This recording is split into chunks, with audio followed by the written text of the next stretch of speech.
Well, that was quick. DeAndre Hopkins ended a very short-lived holdout to join the Texans back at practice on Sunday. And when I say short-lived, I mean it only lasted a day. And on that same day, it was also reported that the New England Patriots are currently working towards an extension with star tight end Rob Gronkowski. The pylon attempts to make sense of all this contract hoopla right now. And it's almost coming into sight, and they're running out of time. Your decision on a dime has you gliding through the sky, and they're praying that you fly on. Didn't go as planned, but you're knowing where to land, so you're sticking out your hand while you hear the cheering. Fans, commentators in the stands going in the freaking trance when you're Praise to the pylon. Isn't a contract supposed to be some sort of binding legal agreement? And doesn't an NFL contract require signatures from both parties for it to actually be put into effect?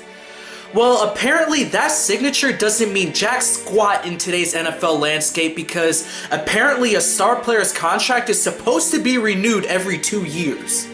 DeAndre Hopkins foolishly attempted to stage a holdout over his desire for a new extension. Now, does he deserve a raise? Yeah, of course he does. He's a top 5 receiver in the NFL, and what he did last year was absolutely spectacular. But dude, you're still on your rookie deal. It's not like you're entering the final year. Your contract doesn't end until 2018. How many working Americans feel like they aren't being paid enough for the effort that they put forth in the workplace? Are they just gonna not show up? No, they're gonna tough it out and wait until it's their time to get that raise. If DeAndre Hopkins keeps up this pace, of course he's gonna reset the market value for wide receivers. But right now, he isn't going about his business in the smartest way, and I'm glad he actually showed up to the Texans camp before he started to get deductions off of his pay. Now, guys like Antonio Brown, Michael Bennett, and Rob Gronkowski, they're handling their contract desires more admirably, but I don't necessarily agree with them.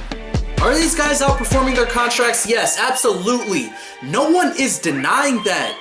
But here's where I get annoyed with the contract situations.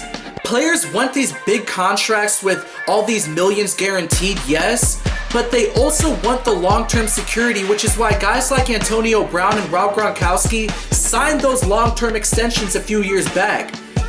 But you guys see the numbers that they're offering you. But you should know in the back of your head, some up-and-coming player who's going to be a free agent is going to make more than you every offseason. That's just how it works, especially with the salary cap every year. This especially affects Michael Bennett more than anyone, considering he's going to be in his 30s by the time his contract ends. So it really doesn't look like he's ever going to get the money he truly wants or deserves. It's just something he's going to have to take on the chin and accept. Regardless, a player is going to reset the market value every single offseason. It doesn't matter if you're better than an Antonio Brown or a Rob Gronkowski or a Michael Bennett. But if it bothers these guys that much that players are going to be paid more than them every single offseason, why not sacrifice the long-term security in your contract and sign shorter-term deals with more money and revisit it every other offseason? They're not going to do that. Why? Because they want their long-term security as well. Well, you can't have your cake and eat it too.